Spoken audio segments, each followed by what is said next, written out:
The door slammed hard enough to shake the picture frames. 2:30 a.m. The digital clock glowed red across the bedroom, bleeding onto the sheets where my husband's dress socks still clung to his foot. The air reeked of whiskey and someone else's perfume, sweet tropical, not mine.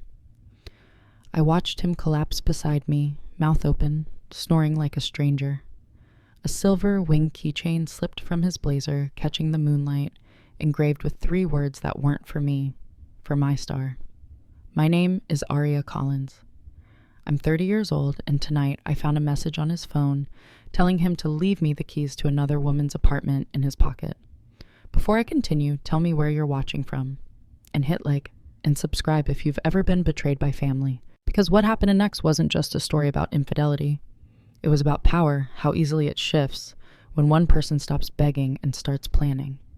I thought I knew every corner of my husband's life, every excuse, every lie, polished to sound like love. I was wrong. What began with a silver keychain and a text from a stranger would unravel into something much bigger, secrets buried deep inside the company he worshipped, and a truth he never expected me to find. I grew up in a 1-story house at the edge of Austin, where the walls were too thin for secrets. Every night, my parents argued in whispers that weren't really whispers, and every morning, they acted like silence could repaint the air. The house smelled of laundry detergent and fried eggs, a scent that clung to everything, including disappointment. At the dinner table, my mother always placed the biggest pork chop on my younger sister's plate. "She needs to grow," she'd say, as if my hunger were a threat.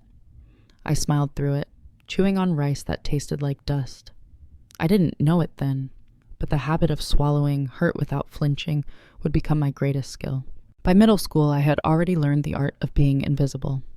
Awards day, my science project sat on the corner of the gym stage, a small volcano that actually worked. Mom clapped politely, then hurried to the choir section because my sister was about to sing. The flash from her camera lit my face for a split second, but the photo she kept was of the choir. I smiled anyway. The applause for other people was the only sound I could remember. At 15, I got my first job bagging groceries at a corner store called Dale's. The fluorescent lights buzzed like trapped bees, and the air always smelled of oranges and bleach. I saved every tip in a peanut butter jar labeled college fund. One day, the jar was lighter. Borrowed some for prom shoes, my sister said, laughing, spinning in glitter heels. I told her it was fine. It wasn't, but saying that out loud would have sounded petty. Years later, when I met Grayson, I thought I'd finally stepped out of the shadows. It was a rooftop networking party, Austin skyline burning gold against a late summer sunset. He was leaning on the railing, a drink in hand, telling some story about a campaign gone wrong that somehow made everyone laugh. His voice carried confidence, the way other people carried wallets ready to flash when needed. He noticed me watching. "You work in real estate?" he asked, eyes sharp but warm. I nodded, too aware of the heat climbing my neck. He grinned. "So you sell dreams for a living?" "I sell illusions. Marketing. Guess we're in the same business." We talked for hours. The night smelled of gin and rain from the storm that had threatened all afternoon. When he walked me to my car, he said, "You look like someone who never lets herself relax." "I'm learning," I answered. He laughed softly. "Let me know when you're ready for a lesson." I didn't know it then, but every smile that feels like rescue carries a price tag. A year later, I was Mrs. Grayson Cole. We rented a small apartment, at first one with a balcony overlooking the train tracks. The whistles at night were strangely comforting proof that something out there was moving forward. I sold my first luxury home that year, pocketed a commission bigger than anything I'd ever imagined. I wanted to invest to build something real. "Let's buy a place," I said. He hesitated, maybe after my promotion. But the next morning, he sent me a link to a condo in South Congress. Floor-to-ceiling windows, warm wood floors, a view of the skyline. We toured it together. The realtor kept talking about natural light, but all I saw was reflection, our future mirrored in glass. We signed within a week. I poured every savings dollar I had into renovations, soft walnut cabinets, quartz countertops, lighting that dimmed at a touch. "You're turning this into a magazine spread," Grayson teased, kissing my neck, while paint fumes still hung in the air. "It's not about looks," I said. "It's about permanence." He smiled like permanence was a joke. At first, life was easy. Mornings with coffee on the balcony, him scrolling emails, me reviewing listings. The rhythm of 2 ambitious people chasing parallel dreams. He'd come home late smelling of hotel cologne and success. I'd believe him when he said client dinner. Thanksgiving that year, I hosted both families. My mother brought her famous casserole. His parents brought wine. Somewhere between dessert and cleanup, Grayson clinked his glass for attention. To my wife, he said, "The hardest worker I know." Everyone cheered. My mother looked proud for once. The room glowed gold with fairy lights, laughter, and then maybe a little illusion. Later that night, when I went to bed, I found Grayson already asleep on the couch, laptop open, a spreadsheet glowing on the screen. Next to it, a text bubble popped up. "You looked amazing tonight. Couldn't take my eyes off you. No name, just a number." I stared at it for a long minute, then closed the laptop. Maybe a client, maybe not. I decided not to ask. I didn't know it then, but silence can be a slow-working poison. Work kept us moving. My deals grew bigger. His promotions followed close behind. He started wearing tailored suits, even on weekends, claiming brand consistency. We laughed about it. Sometimes I caught him checking his reflection too long in store windows, smoothing his tie, like an actor waiting for applause. We talked about kids once after dinner. I'd lit candles, soft music in the background, the smell of basil and wine. "Maybe next year," he said. "After this new project settles." Next year, I repeated, pretending hope tasted better than it did. Months passed, promotions came. Next year turned into someday. On our 3rd anniversary, he surprised me with a weekend at a lakeside resort. Candlelit dinner, violin player, white tablecloth, all the trimmings of romance. During dessert, he leaned in, voice low. "I've been thinking. Maybe we shouldn't rush the kid thing. Let's enjoy what we have." "What we have," I repeated. "What is that exactly?" He reached for my hand. "Us. Freedom. We're perfect like this." I smiled because arguing over creme brulee seemed pathetic. I didn't know it then, but the word freedom meant different things to each of us. The next year, we attended his company's holiday gala. Glittering lights, champagne towers, music loud enough to drown thoughts. I wore a black dress he'd picked, sleek, modest, elegant. He spent half the night on his phone, the other half laughing, with a group from marketing. A woman in a red dress clung to every word he said. Sienna Park. I remembered her name because he introduced us briefly before hurrying off to check something. The ballroom smelled of roses and ambition.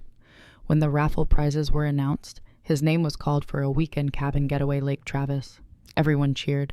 He kissed my cheek and whispered, "Guess we're lucky." I didn't know it then, but luck has a cruel sense of humor. We left early. In the car, he hummed along to a song I'd never heard, tapping the steering wheel like he was already somewhere else. At home, I showered off the perfume of strangers and stared at my reflection fogging in the mirror. The woman looking back at me had everything she thought she wanted. Career home husband, but her eyes looked borrowed. That night, he said he was exhausted and went to bed. I stayed up scrolling through photos from the gala. Every frame captured his smile, too wide, too polished. I zoomed in on one shot, Sienna's red dress reflected in the glass. Behind him, her hand almost touching his shoulder. I didn't sleep. The city outside pulsed with light, and somewhere between those heartbeats, something inside me quietly shifted. I didn't know it then, but the war had already begun. The morning after, that gala sunlight poured through the blinds like punishment. Grayson was still asleep, face buried in the pillow, the faint smell of someone else's perfume clinging to his shirt. I brewed coffee, black and bitter, and stood by the window, watching the street below fill with cars and people who still believed in normal mornings. The kitchen clock ticked too loudly. I needed noise, movement, anything to drown the thought forming in my mind that I didn't really know the man sleeping in my bed. When I first met him, I admired his drive. Now it felt like I was living with someone addicted to applause. Every win needed witnesses. Every compliment was oxygen, and I had become the quiet shadow behind his spotlight. That day, I decided to focus on my own work. Deals were closing fast. My name was appearing on more luxury listings around Austin. Success, I told myself, was the safest armor. But even armor can crack if you wear it long enough. A week later, I found the first real clue. His blazer was hanging over the dining chair, half slipped from the hanger. When I picked it up, something hard hit the floor, a small silver wing keychain, engraved with for my star. I turned it in my hand. It wasn't mine. I had given him a leather key fob for his birthday, nothing like this. That engraving hit me like a whisper straight to the bone. For my star. Who called him that? Before I could think, his phone lit up on the counter. A text from an unsaved number. "Hope you told your wife. The keys are in your pocket. Kisses." My throat tightened, but no sound came out. I wasn't the kind of woman who screamed or threw things. My silence was sharper. I sat at the kitchen table, the keychain cold in my palm, watching the steam rise from my untouched coffee. Years of reading contracts had trained me to spot lies between the lines, and now every detail of our marriage looked like fine print I'd ignored. By noon, I'd convinced myself I needed proof, not emotion. Emotion gets messy. Proof builds strategy. At work, I smiled through meetings, pitched homes, closed a deal, congratulated clients. No one noticed my pulse was a war drum. That night, he came home later than usual. Long day, I asked, keeping my tone neutral. Yeah, I had to fix a mess from the creative team. He kissed my temple, his lips cool. You okay? Of course, I said. Dinner's in the oven. He smiled, relieved. Maybe he thought I was still blind. Maybe he wanted me to be. Over the next days, I collected tiny clues. A second toothbrush in his gym bag. Receipts from a boutique downtown perfume, and lingerie items I'd never wear. Once I caught him smiling at his phone, the kind of smile people save for private messages. But it wasn't just betrayal that burned, it was the arrogance of thinking I'd never find out. That weekend I called Hector Vaughn, a private investigator a former client had once mentioned. His voice over the line was calm, low, deliberate. Mrs. Collins, tell me what you need. I need truth, I said, and I need it fast. We met that afternoon at his small office tucked between a law firm and a tattoo parlor. The place smelled of old paper and rain. He took notes as I spoke names, timelines, places. Can you track his phone, I asked. Yes, if you install a small update. Looks like a system patch, nothing suspicious. I can do that. He studied me for a moment.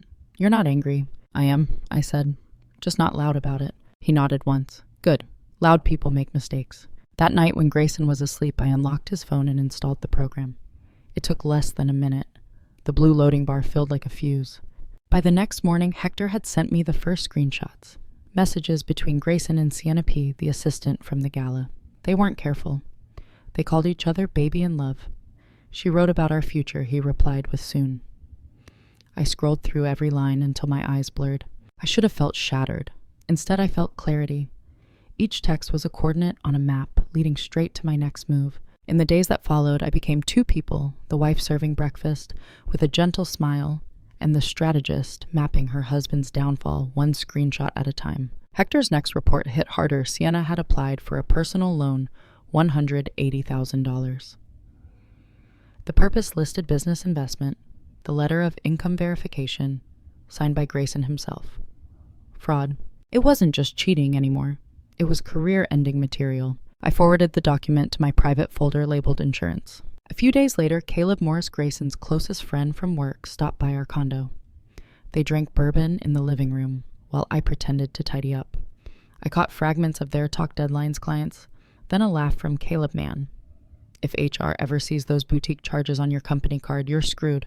My heart jolted. Grayson chuckled. Relax. I'll move it before the audit. My hands stilled on the countertop. Every word was a brick in the wall I was building against him. That night he came to bed wrapping an arm around me like nothing was wrong. You're quiet, he murmured. Just tired, I said. In the dark, I stared at the ceiling and realized the irony. I had built our home piece by piece, and now it would become the stage for his undoing. Still, some part of me grieved. The woman I used to be, the one who believed in forever, was dying quietly. But I let her go the way you release something you've outgrown. I didn't know it then, but grief and power feel strangely similar at first. The next morning, I stood on the balcony watching the city wake. The sky over Austin was pale gold, the skyline glittering like nothing could ever fall apart. I sipped my coffee and whispered to myself, one step at a time. That was the morning everything in me turned from heartbreak to calculation. By the end of that week, I had my first full report from Hector, photos of Grayson and Sienna meeting at a coffee shop across town, laughing, holding hands, leaving together. I stared at the image until it stopped hurting. Then I smiled, not because it didn't hurt anymore, but because I finally knew what to do. I didn't know it back then, but the quiet woman standing by the window with a cup of coffee was no longer the betrayed wife. She was the architect of what would come next, and when I finally made my move, they wouldn't even see it coming. For the next few days, I lived inside a quiet storm. Everything looked the same. The coffee brewing, the hum of the fridge, the sound of Grayson's keys hitting the table. But every small noise felt amplified, like the world itself was holding its breath. He didn't notice the change in me. Or maybe he did and mistook it for resignation. That was always his problem. He thought calm meant weakness. On Monday morning, he stood by the mirror, tightening his tie. "Big week," he said, smoothing his hair. "Always is," I replied, pouring his coffee. He flashed that rehearsed grin, the one that had probably charmed half the marketing team. "You'll be proud of me soon, babe." I met his eyes through the reflection. "I already am." My voice was steady, but under the table my nails pressed crescents into my palm. After he left, I sat at the kitchen counter scrolling through the messages from Hector. They came every few hours now, photos, voice memos, bank screenshots. Grayson and Sienna met almost daily. Coffee shops, long lunches, a parking lot behind a boutique hotel.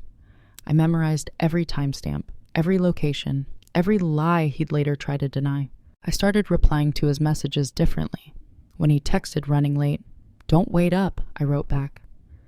"Be safe. See you soon." It disarmed him. A calm wife is the most dangerous kind. That night, I opened my laptop and created a spreadsheet titled Timeline Truth Recovery. Each row was a move-proof contact leverage exit. I wasn't just reacting anymore, I was building a case. Hector called at midnight. We got something big. His tone was grave but measured. "Your husband helped Miss Park file a fake income verification for a loan. 180 grand. He signed it as her superior. Loan for what? Supposedly business development? She told the bank she's opening an online boutique. I let that sink in. He risked his career for her. Worse, Hector said. He used company letterhead. That's fraud. I sat back staring at the city lights outside. Somewhere out there, my husband was sleeping peacefully beside another woman, unaware that the rope he'd thrown around his neck was tightening. "Keep digging," I told Hector. "I want every file, every conversation, and get me photos of the documents. Originals." He paused. "You're planning something." "I'm planning everything." The next morning, I played my role flawlessly. Made breakfast, handed him his travel mug, kissed his cheek. "Good luck with the presentation," I said. He smiled oblivious. "Thanks, sweetheart." As soon as the door closed, I turned on my laptop and opened the tracker. His phone location pinged at Vertex headquarters, then 2 hours later at Sienna's apartment. Lunchtime, of course. The screen glowed blue under my hand, and I could almost see him there, leaning over her, whispering promises he'd never keep. That night, when he returned home, I greeted him with a smile. "How was your day?" "Exhausting. Clients are a nightmare." He kicked off his shoes, loosening his tie. "What about you?" "Closed a deal. I'm meeting a lawyer tomorrow about another contract." He nodded, half listening, scrolling through his phone. "You're killing it, babe."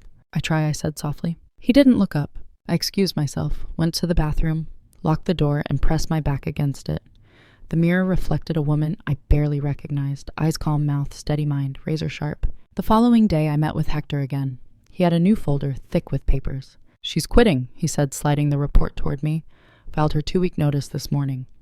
And she just applied for that loan." I flipped through the photos. There was the letterhead. Grayson's signature.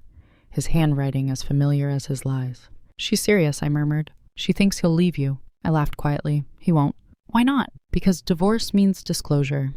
Disclosure means the company finds out." Hector leaned back. "So what's the next step?" I let her believe him a little longer.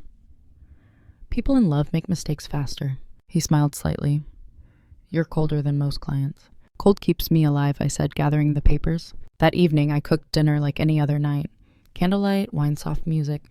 He walked in, paused, surprised. "This is nice," he said, hanging up his jacket. "I thought we deserved something special," I replied. He sat down, spooning pasta onto his plate. "You're in a good mood." "I am. It's the end of the year. Time to start fresh." He chuckled. "New Year's resolutions already, maybe." I smiled, sipping wine. "What about you? Any plans?" He hesitated. "Just focus on work. Big quarter coming up." "Of course." The silence that followed was almost peaceful. Beneath it, my mind was cataloging every twitch in his expression, every half-second delay before answering. Lies have rhythms if you listen closely enough. Later, after he showered, I picked up his phone. The passcode hadn't changed. I scrolled through the conversation with Sienna. He had deleted most of it, but not all. Soon he'd written, "We just need the timing right." I typed a new message, pretending to be him. "Let's celebrate this weekend. The lake cabin I won. Just you and me. I'll tell her everything then." Then I deleted my own sent text, leaving the thread clean. 2 minutes later, her reply popped up. "I can't wait. Finally, it'll just be us." I stared at the screen, a smile touching my lips. She thought she'd won. He thought he was in control. Neither knew they were walking into the same trap. I didn't know it back then, but revenge doesn't start with anger. It starts with stillness, the kind that feels almost gentle before it cuts. And by the time either of them realized what I'd done, it would be far too late to stop it. 3 nights later, Hector texted me one line. "We have the recording." He sent an audio file. I sat in the dark of my office, earbuds in, listening to my husband's voice leak through static and cafe chatter. "Man, you're playing with fire." Caleb laughed. Grayson's tone was smug. "Relax. Sienna's sweet, but she's not permanent. She'll figure it out eventually." "You told her you'd leave, Aria. I tell people what they want to hear. She's a distraction, that's all. I just need to unwind before being the perfect husband again." The laugh that followed made my skin crawl. I hit replay twice, memorizing every inflection. There it was, the truth. His own voice cutting the rope. That night I sat across from him on the couch. He was watching some late-night show, beer in hand, laughing like he hadn't just confessed to betrayal on tape. "Rough day?" he asked. "Productive," I said, hiding the USB drive in the book beside me. "Yours, same old. Meetings, drama, deadlines." He yawned, stretching. "You worry too much, you know that." I smiled faintly. "I'm starting to worry less." He didn't notice the way I looked at him. Most predators don't realize when the prey has stopped running. The next morning I emailed Hector Start preparing the full dossier. Include everything, photos, loan papers, company card receipts, the recording. I'll need it soon. While he worked, I refined the plan. Each detail had to be flawless timing, witnesses, leverage. Revenge wasn't about destruction, it was about balance. On Wednesday, I dropped by Vertex unannounced under the pretense of bringing Grayson lunch. Janet Whitmore, the head of HR, passed me in the lobby. "Aria Wright, Grayson's wife," she said warmly. "That's me. Big project season, huh?" "Always." I smiled, catching the subtle curiosity in her eyes. HR people always sense tension before anyone else. "You ever get tired of cleaning up other people's messes?" Janet chuckled. "All the time." I stored her tone in my memory. If I ever needed the company's moral compass, she'd be the one. That evening, Hector called again. "I've got another update. Sienna took the loan. Funds already transferred. She actually did it. She believes he's leaving you this week." "Perfect." By then, Grayson had no idea that his messages were being duplicated in real time to my device. I watched him type to her, call her baby, promise her freedom. I responded as him, sometimes just enough to steer the narrative toward exactly where I wanted it to go. When Friday came, I told him casually over dinner, "I'm hosting potential clients next Wednesday at Skyline Room. Marketing consultation. Could you drop by around 8:30? They'd love your input." He didn't even hesitate. "Sure, always happy to help." It was done. The bait was set. That weekend, he disappeared for team meetings. His tracker pinged near Lake Travis. I didn't need to see the photos to know who he was with. I pictured them in that rented cabin, laughing, playing pretend. Let them. They were writing my ending for me. When he came home Sunday night, the smell of pine and champagne clung to him. I folded laundry as he talked about the client retreat. "Sounds exhausting," I murmured. He smiled, relief flooding his face. "Yeah. Glad it's over." He didn't know that Hector's drone footage from that very cabin was now locked on my hard drive, a perfect silent witness. The following days blurred into precision. I ordered the restaurant reservation under my name. Hector arranged a discreet camera setup. I rehearsed every line, every pause, every glance. This wasn't going to be a scene of rage. It would be a lesson in control. Tuesday night, as Grayson slept, I stood by the window, the city lights flickering like tiny witnesses. My reflection looked back sharp, calm, untouchable. In the silence, my phone buzzed. A new message from Sienna. "Can't wait for tomorrow. Finally free." I typed back as Grayson tomorrow changes everything. Then I stared at the words for a long time before deleting them. Everything was ready. The papers, the proof, the plan. By this time, tomorrow night, both of them would be sitting across from me. One realizing he'd lost his career, the other realizing she'd been living inside a lie. And I would be smiling, not because I'd won, but because I'd finally taken back everything they thought they'd stolen. The Skyline Room shimmered above Austin like a glass box of secrets. Panoramic windows overlooked the river, the skyline flickering in gold and blue. At 8 o'clock sharp, the restaurant buzzed with laughter, clinking glasses, and soft jazz humming beneath the hum of conversations. I was already there, seated near the window.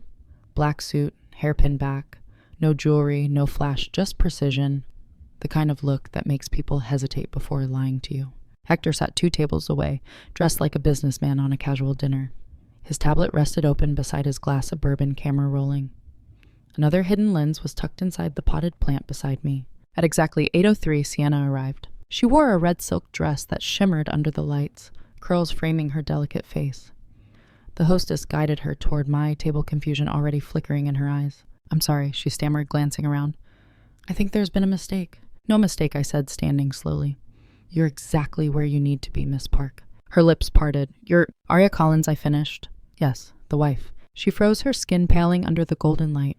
People around us had started to glance over. I gestured toward the chair across from me. Sit down, unless you'd prefer an audience. Her eyes darted to the door. Then hesitantly, she sat. Her hands trembled against her clutch. What do you want? She whispered. The truth. And maybe a little closure. I don't know what you think. Let's skip the script, I interrupted, sliding my phone across the table. I pressed play. Grayson's voice filled the space between us, calm and arrogant. She's a distraction, that's all. I just need to unwind before being the perfect husband again. The words hit like shrapnel. Sienna's eyes widened, her throat bobbing. That's not real, she gasped. You faked? Careful, I said softly. Every lie you tell me tonight gets recorded. And this time the camera doesn't lie. Her gaze darted toward Hector's table where he looked like any other patron. She didn't notice the lens glinting faintly behind the plant. The restaurant door opened then, and Grayson walked in. He was on the phone, distracted, confident. When his eyes found me and then Sienna, his entire face drained of color. He stopped mid-step, lowering his phone. What the hell is this? I smiled faintly. A reunion. Come join us. He hesitated. For the first time, he looked unsure. Then, as if deciding control was still his, he approached the table and sat down. Aria, he said carefully. You're making a scene. No, I replied, voice even. I'm making history. Sienna turned to him, tears glimmering. You told me you'd end it tonight, that we'd start fresh. Grayson flinched. Sienna, please. I cut in. Start fresh. You mean after she took out the loan you helped her get with a falsified letter? He froze. Yeah, I continued, sliding a folder onto the table. I've got the signed document, the bank transfer, and the receipts from your company card. Oh, and that conversation with Caleb Charming, by the way. Aria, he hissed under his breath. You're out of your mind. No, I said softly. I'm out of patience. I clicked a small recorder beside my wine glass. The red light blinked on. Go ahead, I told him. Tell her the truth. Tell me. Who's the joke to you, the mistress or the wife? Sienna stared at him, tears streaking her mascara. Please, Grayson. Say something. He rubbed his face, shoulders slumping. Sienna, you don't understand. Things got complicated. Complicated, she snapped. You said you loved me. The room had quieted now. A few diners were blatantly watching. Lower your voice, he muttered. No, I said. Let her speak. You've silenced enough people, don't you think? He turned to me, fury cracking through his charm. You think this makes you look strong, dragging me here like some kind of criminal? Criminal, I echoed. That's an interesting choice of word, considering the fraud, the HR violations, and the misuse of company funds. Shall I call Janet from HR? Or should I forward everything to Malcolm Hart? His jaw clenched. You wouldn't dare. I leaned forward. I already did. He went pale. You what? Your little system security update. That's been uploading your text recordings and transactions to a secure drive for the last month. My investigator has everything. He swallowed hard. You set me up. No, I corrected. You set yourself up. I just kept the receipts. Sienna covered her face with her hands, whispering, Oh my God. I slid one last envelope toward her. Inside, you'll find copies of the loan documents, the falsified signature, and the transcript of his conversation about you. You were never leaving with him, Sienna. You were the entertainment before he came home to play the devoted husband again. Her fingers shook as she opened the envelope, eyes darting over the pages. Her lips parted, trembling.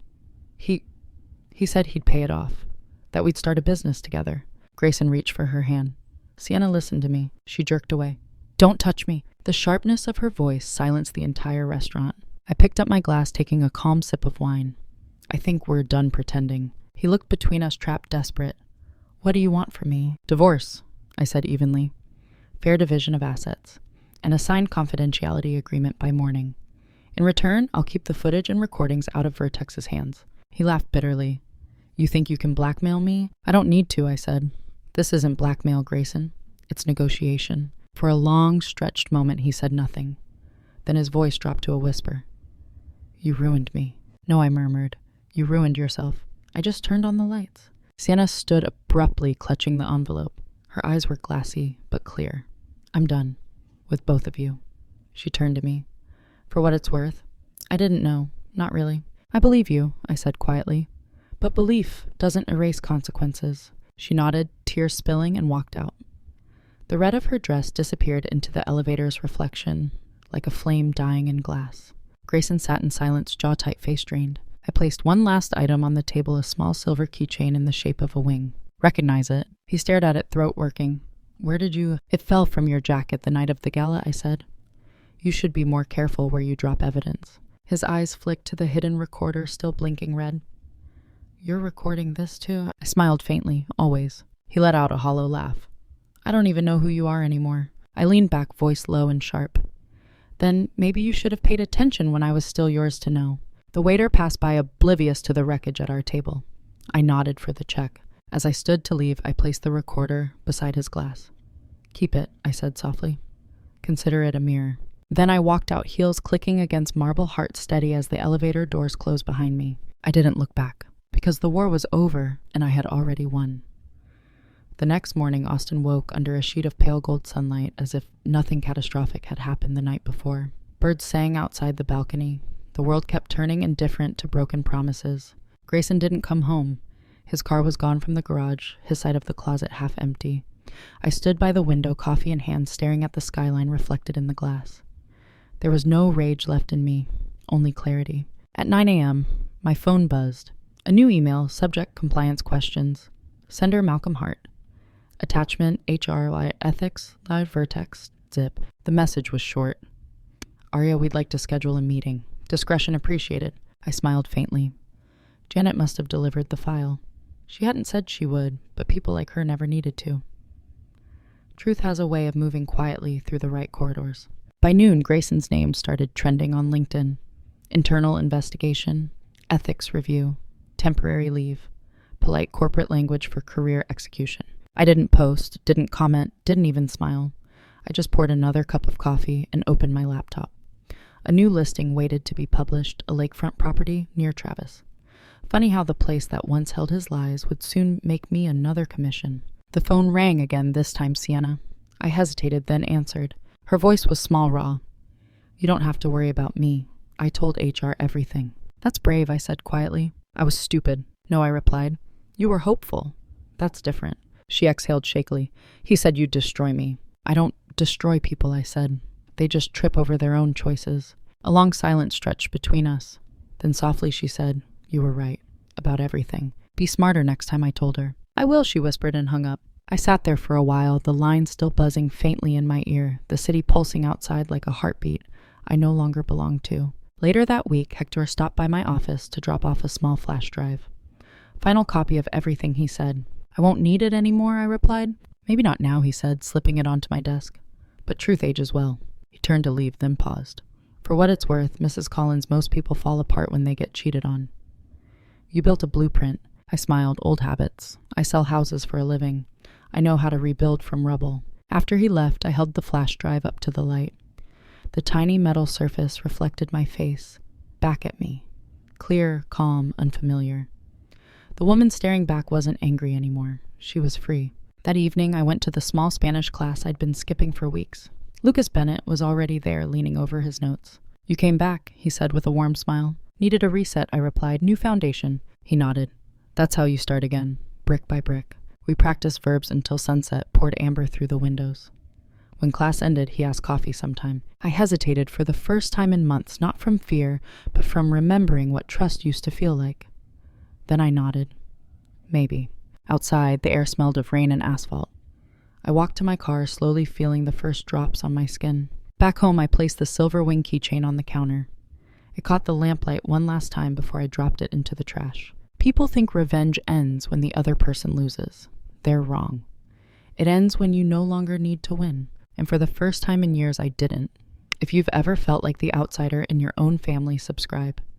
This story isn't over. Because people like me, people who stay quiet, who observe, who take the long way to justice, don't just disappear when the credits roll. We rebuild.